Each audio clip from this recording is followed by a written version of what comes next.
Hello everyone, my name is Ajay Sharma, lead tutor at Dectech. और पिछले session में हमने पढ़ा था एआई इंटीग्रेशन इन लारावेल कि यानी लारावेल में एआई का इंटीग्रेशन कैसे करते हैं और किन चीज़ों का ध्यान रखा जाता है। और इस सेशन में हम आज पढ़ेंगे एआई पावर्ड ब्लॉक सिस्टम कि यानी एआई के थ्रू हम एक ब्लॉक सिस्टम बनाएंगे जिसमें ब्लॉक का डिस्क्रिप्शन लिखेंगे, कमेंट्स को चेक करेंगे। ये सब सिस्टम हम एआई के थ्रू करेंगे और उसके लिए चलते हैं AI that transform idea into impactful blogs. ठीक है, और इसमें क्या क्या चीज़ें ध्यान रखेंगे वो अभी चलते हैं अपन नेक्स्ट। जो हमारा एजेंडा है वो है building block CRUD with AI enhancement feature कि एआई का यूज करके हम क्रेड ऑपरेशन को कैसे परफॉर्म करेंगे और क्या क्या चीज़ें लिखेंगे। Auto generate description using AI, जो हमारा ब्लॉग का डिस्क्रिप्शन होगा वो ऑटो जनरेट करेंगे हम एआई के through. Admin panel for post management, एक एडमिन पैनल बनाएंगे जो हमारी पोस्ट को मैनेज करेगा, क्रिएट, अपडेट, डिलीट सब चीज़ें एडमिन पैनल के थ्रू करेगा, यूआई इंटरफेस के थ्रू। ठीक है, फोर्थ हो गया कमेंट सिस्टम विद मॉडरेशन, जो हमारा कमेंट सिस्टम होगा कि जिसमें क्या कमेंट पास किया यूज़र ने, अप्रूव, रिजेक्ट, वो चीज़ें हम इसके थ्रू करेंगे। फिफ्थ हो गया हमारा समरी कि समरी में क्या क्या हमने सीखा, क्या क्या चीज़ें हमने इम्प्लीमेंट की, उसके बारे में हम डिस्कस करेंगे। तो हमारा सबसे फर्स्ट टॉपिक है building block CRUD with AI enhancement feature, यानी उसमें क्रिएट, रीड, अपडेट और डिलीट, यानी ऐड करेंगे new blog, read, display blog post, update, edit existing post और डिलीट यानी रिमूव अनवांटेड पोस्ट, यानी जो पोस्ट नीड नहीं है वो डिलीट करेंगे। CRUD is the foundation of any block system, यानी जो क्रेड ऑपरेशन होता है वो किसी भी ब्लॉक सिस्टम हो या किसी भी प्रोजेक्ट का एक फाउंडेशन होता है, यानी बिना क्रेड के हम कुछ भी परफॉर्म नहीं कर सकते। लाइक जैसे कि मैं आपको एक एग्जांपल दूं कि मैथमेटिक्स होती है, मैथमेटिक्स में हम add, minus, divide and multiplication, इन चार चीज़ के बिना मैथमेटिक्स कुछ भी नहीं है। मैथमेटिक्स में कुछ भी एल्गोरिथम हुई या कुछ भी चीज़ें परफॉर्म करनी पड़ी तो हमें इन चार चीज़ों की नीड पड़ती है। तो ये चार चीज़ें मैथ का बेस है।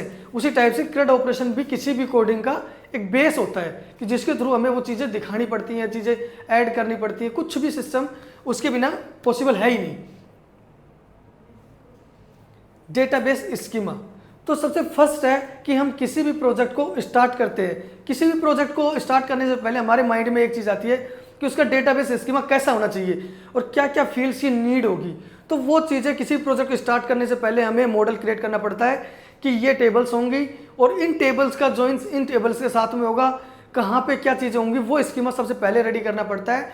और जैसे मैं बात करूँ अब इस डेटाबेस स्कीमा की, तो यहाँ पे जैसे मैंने पोस्ट का स्कीमा क्रिएट किया है, तो पोस्ट के स्कीमा में एक किसी भी टेबल में आईडी और टाइम स्टैम्प, यानी कि ये दो फील्ड टाइम स्टैम्प और आईडी किसी भी ब्लॉग में बहुत इंपॉर्टेंट है। किसी भी मतलब कि किसी भी टेबल में सबसे ज़रूरी चीज़ यही है, क्योंकि आईडी एक ऑटो इंक्रीमेंट इंटीजर होती है और टाइम स्टैम्प यानी एक क्रिएटेड एट और एक अपडेटेड एट, दो फील्ड्स जनरेट करता है। जिसमें क्रिएटेड एट में पोस्ट कब क्रिएट हुई उस चीज़ का टाइम होता है और एक टाइम स्टैम्प में अपडेटेड एट होता है जो कि कब पोस्ट अपडेट हुई है लास्ट उसका टाइम स्टैम्प सेव करता है। ठीक है, अब जैसे इस टेबल में हमें जो नीड है एक तो यूजर आईडी की है कि वो ब्लॉग किसने डाला। ठीक है, दूसरा हो गया एक टाइटल, एक स्लग जो कि हम किसी भी यूआरएल से सर्च करेंगे तो वो स्लग क्रिएट करेगा। टेक्स्ट एक्सेप्ट यानी लॉन्ग टेक्स्ट, उसकी बॉडी, एनएम यानी स्टेटस यानी ड्राफ्ट है या पब्लिश्ड है। डिफॉल्ट हम किसी भी पोस्ट को क्रिएट करते टाइम हम ड्राफ्ट करेंगे। टाइम स्टैम्प यानी पब्लिश डेट कि वो ड्राफ्ट मान लो कब हुई थी, अब उसको पब्लिश कब कर रहे हैं तो लास्ट पब्लिश की डेट यहाँ पे हम सेव करेंगे। तो ये चीज़ें हैं। अब जो हमारा राउट्स है, तो राउट्स की मैं बात करूँ तो हमारे रिसोर्सेज के थ्रू हम राउट्स क्रिएट करेंगे पोस्ट का, जिसमें पोस्ट कंट्रोलर होगा। ठीक है, अब उस कंट्रोलर में हम क्या क्या चीज़ें करेंगे कि कंट्रोलर में हम सबसे पहले एक स्टोर फंक्शन होगा जिसमें वैलिडेट करेंगे टाइटल या बॉडी कुछ आइए कि टाइटल में हमारे पास आया है कि कोई भी मैं किसी भी सिंपल सा कि टाइटल लिख रहा हूँ कि top 10 artisan commands in PHP, तो इस टाइप से वो टाइटल लूँगा। एक बॉडी लूँगा कि बॉडी में हम डिस्क्रिप्शन लेंगे, छोटा सा डिस्क्रिप्शन कि शॉर्ट डिस्क्रिप्शन जिसे बोलते हैं, हम वो एंटर करेंगे कि ना कि हमारा पूरा कंप्लीट डिस्क्रिप्शन लिखेंगे। और डेटा में स्लग में हम एक स्ट्रिंग से स्लग क्रिएट कर लेंगे जो लारावेल की क्लास से स्लग जनरेट होगा। ठीक है, किस यूज़र ने सबमिट किया, जो ऑथेंटिकेटेड यूज़र होगा उसकी आईडी ले लेंगे और पोस्ट को हम क्रिएट कर देंगे डेटा में। डेटा सारा पास करके हम पोस्ट क्रिएट होगी और हम उसको रिडायरेक्ट कर देंगे पोस्ट डॉट इंडेक्स राउट पे, कि यानी यहाँ पे आपकी पोस्ट सेव हो चुकी है, यानी ड्राफ्ट में चली गई है। ठीक है, तो अभी हम नेक्स्ट चेक करेंगे कि पोस्ट का जो मॉडल है उस मॉडल में क्या क्या फील्ड्स रिक्वायर्ड है, क्या क्या चीज़ें होंगी। तो सबसे पहले जो फिलेबल में लिया मैंने, एक यूजर आईडी लिया, एक टाइटल, एक स्लग, एक एक्सेप्ट, बॉडी, स्टेटस और पब्लिश डेट। ठीक है, ये फील्ड्स जो कि मेरे को एक सिंपल ब्लॉग के लिए नीडेड होते हैं, कि वो फील्ड्स मैंने यहाँ पे फिलेबल में ले लिए। अब प्रोटेक्टेड कास्ट के अंदर मैंने एक पब्लिश डेट लिया जो कि डेट टाइम होगा। ठीक है, और किसी भी ऑथर को, कि किसी भी ऑथर के थ्रू मैं ब्लॉग्स निकालूंगा तो उसके जितने भी ब्लॉग बिलोंग्स टू यूज़र और उसकी यूज़र आईडी के थ्रू मैंने एक बोलते ना फंक्शन बना, रिलेशनशिप फंक्शन बना लिया। एक फंक्शन बना लिया मैंने कमेंट्स का, कि जितने कमेंट्स होंगे वो कमेंट्स का मैंने रिलेशनशिप फंक्शन बना लिया जो आगे मेरे को नीड पड़ेगी। ठीक है, तो अभी मैं next auto generate descriptions using AI, कि एआई के थ्रू डिस्क्रिप्शन ऑटोमेटिक कैसे जनरेट करेंगे। तो सबसे पहले वाई एआई, कि एआई के थ्रू ही क्यों करेंगे। सबसे पहले सेव टाइम फॉर ऑथर्स, जो ब्लॉग राइट कर रहा है ऑथर तो उसका सबसे पहले टाइम बचाएगा।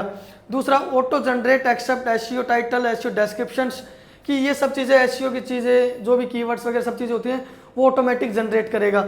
Improve blog visibility on search engine, क्योंकि जब एआई खुद के थ्रू करके लाएगा तो वो कुछ चीज़ें उसको पता होगी, R&D करके चीज़ें लाएगा तो वो फिर सेव करेगा उन चीज़ों को। ठीक है, तो ये हो गया हमारा एआई के थ्रू। एआई जॉब, मैं अब एआई की एक जॉब क्रिएट करूंगा। जॉब क्रिएट करने में मैं जैसे जनरेट एआई डिस्क्रिप्शन नाम से की और उसको एक क्यू में पास किया है मैंने। तो सबसे पहले कि मैं उसकी एक पोस्ट आईडी होगी, कि भाई ड्राफ्ट से मैं अभी इसको जनरेट करूंगा तो पोस्ट आईडी जनरेट होगी। पोस्ट आईडी से मैं निकालूंगा उसमें कि एआई कंटेंट सर्विस में एक $AI मैंने पास किया।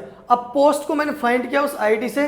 अब यदि पोस्ट में ब्लैंक है उसकी बॉडी तो वो रिटर्न कर देगा, कि ब्लैंक है तो वो रिटर्न करेगा। और मेटा में एआई समराइज और पोस्ट का मैंने टाइटल पास किया और पोस्ट में जो स्मॉल बॉडी पास की थी वो बॉडी पास कर दी। और जो मेरी एग्जिस्टिंग पोस्ट है उसको मैं अपडेट कर दूंगा मेरे मेटा के डेटा के साथ में, और एआई मेटा जो भी उसका मेटा डेटा है उसके साथ में मैं पास कर दूंगा कि जो मेरे को उससे मिलेगा। फिर मैं बनाऊंगा एक एआई सर्विस। एआई सर्विस में क्या होगा कि सबसे पहले समराइज फंक्शन जो मैंने वहाँ पे पास किया था, समराइज फंक्शन में टाइटल और बॉडी पास की थी। अब मैं एक प्रॉम्प्ट लिखूंगा जिसमें लिखूंगा समराइज दिस ब्लॉग, और ये टाइटल है और ये उसकी बॉडी है। तो उससे मेरे को एक ब्लॉग का प्रॉम्प्ट मैं ये क्रिएट कर लिया मैंने डायनामिक। जब भी मेरा कोई भी टाइटल के साथ में आएगा, कोई बॉडी साथ में आएगा तो ये मेरा प्रॉम्प्ट आएगा। और मैंने एक HTTP with token open AI API की जो मैंने ENB में सेट की हुई है, तो वहाँ से मैं की लूँगा।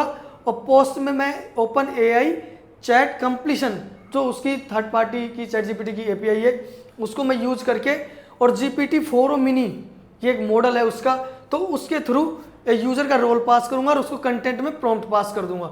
ठीक है, उसके बाद वो मेरे को रिटर्न में जेसन में एक डेटा देगा, जो मेरा डेटा चॉइसेस 0 मैसेज जो इस की के ऊपर उसका कंटेंट सेव होगा, उस की से मैं उस डेटा को रिटर्न करूंगा और वो जो मेरे बैक वाली क्लास में है उसमें डेटा को मैं सेव कर दूंगा, जो इससे मेरे पास कंटेंट डिस्क्रिप्शन आएगा ChatGPT से। अब जो मेरे पास एक ChatGPT से जो एआई का आउटपुट आएगा वो कुछ इस टाइप से आएगा, except this article explain how Laravel and AI can simplify blogs. ठीक है, कीवर्ड्स आ गए Laravel, AI, CRUD, SEO. SEO का टाइटल आ गया AI powered blog system in Laravel. SEO का डिस्क्रिप्शन आ गया learn how to build a blog with CRUD, AI, description and moderation. तो ये सब चीज़ें जो भी मेरे पास डेटा है, जो नीडेड डेटा है, वो सब मेरे पास एआई से आउटपुट में मेरे को हर एक डेटा मिल जाएगा। ठीक है, नेक्स्ट अभी admin panel for post management, कि हम एडमिन पैनल क्रिएट करेंगे पोस्ट मैनेजमेंट के लिए। कि सबसे पहले वाई एडमिन पैनल, कि एडमिन पैनल की नीड क्यों है, कि सेंट्रलाइज डैशबोर्ड, कि एक ही डैशबोर्ड से सब चीज़ें अपनी मैनेज हो जाएंगी, कि जो डेटा है हमारे पास में वो मैनेज करना है, कि भी पोस्ट कितनी हुई, कमेंट्स कितने हुए, हर एक चीज़ डेटा देखना है। तो बार बार कोई भी डेवलपर थोड़ी ना जो डेटाबेस में जाके देखेगा, तो उसके लिए ज़रूरत है manage post, tags, categories and comments. इन सब चीज़ को मैनेज करेंगे, इनके CRUD ऑपरेशन परफॉर्म होंगे। बल्क पब्लिश या अनपब्लिश, कि बल्क में डेटा को पब्लिश करना हुआ, अनपब्लिश करना हुआ तो यहाँ से हम करेंगे। अप्रूव्ड एआई जनरेटेड कंटेंट, कि अप्रूव्ड और रिजेक्शन का भी एक ऑप्शन रखेंगे, जिसमें मान लो एआई से कंटेंट थोड़ा गलत जनरेट होकर आ गया, कुछ उससे रिलेवेंट नहीं है, क्योंकि एआई है वो भी मॉडल है, तो कुछ डेटा गलत भी हो सकता है। और उसमें अप्रूव या रिजेक्शन का एडमिन के पास ऑप्शन होगा कि उसे अप्रूव करना है, रिजेक्ट करना है। अप्रूव करना है तो पब्लिश हो जाएगा, रिजेक्ट करना है तो वो रिजेक्ट हो जाएगा, सिंपल। अब फिलामेंट रिसोर्स एग्जांपल, फिलामेंट को मैं कैसे इंस्टॉल करूंगा। फिलामेंट एक क्लास है जो कि मेरे को फॉर्म डेटा प्रोवाइड करती है कि क्या फील्ड पास करनी है, क्या मेरे को टेबल की फील्ड्स पास करनी है, क्या फॉर्म की फील्ड पास करनी है, वो सब चीज़ें मेरे को एक फिलामेंट प्रोवाइड करता है। कभी भी एडमिन पैनल बनाओगे तो फिलामेंट यूज करना आप, कि उसमें composer require filament PHP artisan make filament resource post, कि मैंने पोस्ट के लिए क्रिएट किया है। जैसे text input make title body और स्टेटस, ये मैंने एक फिलामेंट के थ्रू एक कंपोनेंट्स क्रिएट किए हैं जो मेरे को कंपोनेंट मिलेंगे, ठीक है। नेक्स्ट, पोस्ट पब्लिश कंट्रोलर, कि एक पोस्ट पब्लिश का कंट्रोलर है जिसमें कि मैं अपनी पोस्ट के लिए स्टोर ऑथराइज पब्लिश पोस्ट, तो सबसे पहले मैं उसमें चेक करूंगा कि उसको पब्लिश की परमिशन है नहीं है। मानो किस एडमिन के पास है, किस एडमिन को पब्लिश की परमिशन है नहीं है। हो सकता है मैंने ब्लॉग लिखा और मैं ही पब्लिश करूँगा, कुछ दूसरे को वो ब्लॉग दिख रहा है कि वो पब्लिश नहीं कर सकता उसको, तो इस तरीके से मेरे को परमिशन चेक करनी जरूरी है। और अपडेट स्टेटस पब्लिश्ड और पब्लिश एट, जब भी मैं पब्लिश करूँगा उस बटन पर क्लिक करके मेरे बटन का परफॉर्मेंस पे होगा कि return back with okay post publish successfully, तो जब भी मैं पोस्ट पब्लिश करूंगा तो वहाँ चेक करेगा पहले और फिर मेरे को पोस्ट की पब्लिश की डेट और पोस्ट पब्लिश के साथ में वो सेव कर देगा, ठीक है। अब पॉलिसी फॉर एक्सेस कंट्रोल, कि अब मैं पॉलिसी चेक करूंगा उस मॉडल की उसको परमिशन है या नहीं है, तो वो चीज़ें इसमें यहाँ पे है जो हमने पिछली वीडियो में हमने सब चीज़ें सीखी थी कि प्राइवेट पॉलिसीज क्या होती हैं और कैसे काम करती हैं, ठीक है। तो वो है कि भी यूज़र की आईडी है जो पोस्ट कर रहा है उस यूज़र की आईडी मैच करती है और उसको एडिटर या फिर एडमिन का रोल है तो ही वो एक्सेस कर सकता है, ठीक है। और पब्लिश में मैं चेक करूंगा कि उसको उसका एडिटर और एडमिन का रोल है तो ही वो उसको कुछ भी पर पब्लिश कर सकता है। फिर मतलब दोनों की परमिशंस के होंगे कि परमिशन है उसको मॉडल की तो ही कर पाएगा परमिशन में, अदरवाइज वो उसको पब्लिश नहीं कर सकता, ठीक है। फोर्थ है हमारा कमेंट सिस्टम विद मॉडरेशन, कि कमेंट सिस्टम विद मॉडरेशन का मतलब क्या होता है कि वाई मॉडरेशन, यानी यहाँ पे हमारे पास सिस्टम होता है prevent spam and offensive content. कई बार क्या होता है कि हम पोस्ट ब्लॉग डाल दिया, अब कोई भी यूज़र आएगा वहाँ पे कोई वल्गर कमेंट करेगा या वल्गर चीज़ें लिखेगा, तो उस टाइप से इन चीज़ों को हमें ब्लॉक करना है। और वो हम ब्लॉक करेंगे एआई के थ्रू, कि एआई के थ्रू कैसे ब्लॉक करेंगे वो सब चीज़ें हम यहाँ पे देखेंगे। कीप कम्युनिटी सेफ, कि भी आपकी कम्युनिटी है वहाँ पे कुछ गलत इंपैक्ट ना पड़ेगा, आपके ब्लॉग पे आया कोई पोस्ट कर रहा है, अब आप ऐसे मैनुअल तो बैठोगे नहीं कि आप हर एक कमेंट को डिलीट करने बैठोगे, गलत चेक करोगे। आपके 1000 ब्लॉग्स हैं तो आप किन किन ब्लॉग्स में जाके उस चीज़ को चेक करो, तो वो हम एआई के थ्रू हम उसको अप्रूव एंड रिजेक्शन का देंगे। All filters toxic language and suspicious links, कि फिल्टर्स को चेक करेंगे कोई सस्पिशियस लिंक्स तो नहीं डाल रहा, या मतलब एवरीथिंग कमेंट को बिल्कुल क्लियर आउट चेक करेंगे कि कमेंट में क्या पास कर रहा है क्या चीज़ें पास नहीं कर रहा, तो उसके अकॉर्डिंग हम चेक करते हैं।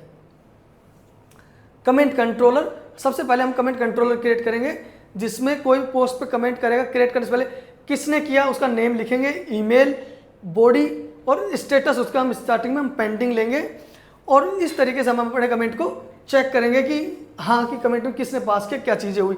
अब डिस्पैच करेंगे मॉडरेशन कमेंट जॉब के थ्रू, यहाँ पे हम एक मॉडरेशन कमेंट की जॉब भी क्रिएट करेंगे अभी, जिसमें हमें कमेंट आईडी पास की पेंडिंग के साथ में और रिटर्न कर दिया your comment is under review, कि भी यूजर को हम पास कर देंगे कि your comment is under review. यदि वो अप्रूव होता है तो हम कमेंट को पब्लिश कर देंगे, अदरवाइज हम उसको रिजेक्ट करेंगे। अब वो सर्विस और ये जॉब हम कैसे क्रिएट करेंगे वो अभी हम चेक करेंगे नेक्स्ट में। अब जो हमारी मॉडरेशन जॉब है उस मॉडरेशन जॉब में हम चेक करेंगे कि वो कमेंट सही है या गलत है या फिर वल्गर है, तो उसके लिए सबसे पहले हम उसकी कमेंट की आईडी पास होगी, कमेंट की आईडी को हम चेक करेंगे, पोस्ट निकालेंगे, कमेंट निकालेंगे कि ये कमेंट है और $AI क्लासीफाई में हमने उसकी बॉडी पास की। यदि उसकी बॉडी से हमने चेक किया क्लासीफाई AI का हमने वो चेक किया, एक फंक्शन बनाया था, उस फंक्शन में हम उस बॉडी को पास करके हम चेक करेंगे उसने कमेंट में क्या पास किया है। यदि वो रेस्पॉन्स आता है उसका जो भी इससे, तो स्टेटस उसका जो भी आया तो वो चेक करेंगे, डिसीजन में अप्रूव रिजेक्ट जो भी आए वो पास कर देंगे। AI मेटा के अंदर इसका जो कंप्लीट रेस्पॉन्स आएगा वो हम सेव कर लेंगे फ्यूचर रेस्पॉन्स के लिए कि क्यों आया ये चीज़। तो अब नेक्स्ट में AI मॉडरेशन सर्विस, अब ये मॉडरेशन सर्विस हम चेक करेंगे कि जो हमारा टेक्स्ट आया था कि भाई किसी ने वेरी नाइस डाला, ठीक है, कमेंट में, तो वेरी नाइस डाला तो मॉडरेट दिस कमेंट हमने एक प्रॉम्प्ट क्रिएट की और वेरी नाइस। अब रिटर्न में जेसन में हम चेक करेंगे कि भी डिसीजन क्या लेना है, अप्रूव्ड, रिजेक्टेड, पेंडिंग और रीजन, ठीक है। ये हमें को ये चीज़ें गेट करनी है। ठीक है, जेसन में हम पास करेंगे क्या, ऐप में AI कंट्रोलर्स क्लास और समराइज कमेंट और ये टेक्स्ट, जो भी हमारा टेक्स्ट है तो उसको वो चेक करेगा।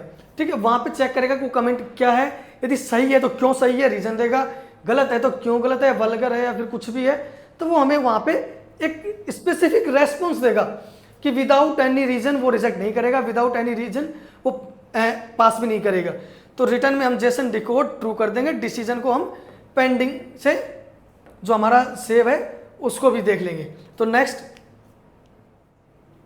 रिकैप एंड फ्यूचर एनहांसमेंट, जो अभी तक पढ़ा है और कुछ चीज़ें हमें जो फ्यूचर में ज़रूरत है चीज़ें चेंज करने की, उसके अकॉर्डिंग हम एक चीज़ block CRUD create edit delete, ये पोस्ट का हमारा कंप्लीट हो गया। AI generate excerpt and SEO meta, admin panel manage post and AI approvals, comments AI moderation plus admin review, comments को हम एडमिन के थ्रू भी रिव्यू कर सकते हैं, कमेंट को वहाँ से भी रिव्यू कर लेंगे। हमारे पास मल्टीपल ऑप्शंस होते हैं कि जहाँ हमको ज़रूरत है उसके अकॉर्डिंग हम उसको चेक कर सकते हैं। फ्यूचर जो हम इन चीज़ों को चेंज करेंगे, AI image generation for banners, कि भाई कोई ब्लॉग पोस्ट कर रहे हैं तो हम उससे AI से इमेज भी जनरेट करेंगे उस पोस्ट की, और उसको हम डेटाबेस में सेव भी कर देंगे कि ये जनरेट हमारी पोस्ट हुई है, उस पोस्ट की रिलेवेंट इमेज है, तो उसकी हो गई। मल्टी लैंग्वेज ब्लॉग सिस्टम, कि भाई ब्लॉग सिस्टम अभी हम एक लैंग्वेज में डाल रहे हैं, हिंदी इंग्लिश जो भी है, ठीक है, तो उसको हम मल्टी लैंग्वेज में क्रिएट कर सकते हैं कि भाई इसको 4 लैंग्वेज में डाल के AI से कि 4 लैंग्वेज में इसका डिस्क्रिप्शन सेव कर दे, उसी को चेंज करके। ठीक है, पर्सनलाइज रिकमेंडेशन, कि किसी को ब्लॉग सिस्टम की पर्सनलाइज चेक कर रहा है चीज़ें कि उसके अकॉर्डिंग ही होनी चाहिए, तो वो चीज़ें वहाँ पे क्रिएट करेगा। ठीक है, नेक्स्ट समरी। ठीक है, जो हमने अभी कवर किया है कि building block क्रड with AI enhancement feature, auto generate description using AI, ठीक है, admin panel for post management, और चौथा है हमारा कमेंट सिस्टम विद मॉडरेशन, कि ये सब चीज़ें हम एक ब्लॉग सिस्टम में हमने चेक की है कि क्या क्या चीज़ें नीडेड होंगी। और यदि आपको भी ऐसा कोई प्रोजेक्ट बनाना है ना, तो कंप्लीट आपको गाइडेंस मिलेगी उस चीज़ के लिए कि आपको क्या क्या चीज़ें होंगी, क्या क्या आपको फॉलो करना है। और ये एक बेसिक ओवरव्यू था, ना कि कंप्लीट प्रोजेक्ट। तो बेसिक ओवरव्यू के थ्रू हम चल सकते हैं कि क्या क्या चीज़ों की हमें नीड होगी, किन किन चीज़ों को ध्यान में रखते हुए हमें काम करना होगा। और नेक्स्ट सेशन होगा जो हमारा गिट एंड डेवऑप्स का इंट्रोडक्शन होगा, जिसमें हम गिट के बारे में पढ़ाएंगे, गिट पे प्रोजेक्ट को कैसे डिप्लॉय करते हैं, कैसे सेव करते हैं, कैसे कमिट्स करते हैं, कैसे इनिट करते हैं, और डेवऑप्स की भी बेसिक चीज़ें हम कवर करेंगे कि डेवऑप्स में क्या क्या चीज़ें होती हैं। तो उन चीज़ों को ध्यान में रखते हुए हम उस चीज़ को कवर करेंगे। Thank you for watching this video, और मिलते हैं नेक्स्ट सेशन में। तब तक के लिए आप हमारे चैनल पर बने रहें। यदि वीडियो पसंद आई हो तो लाइक ज़रूर करें।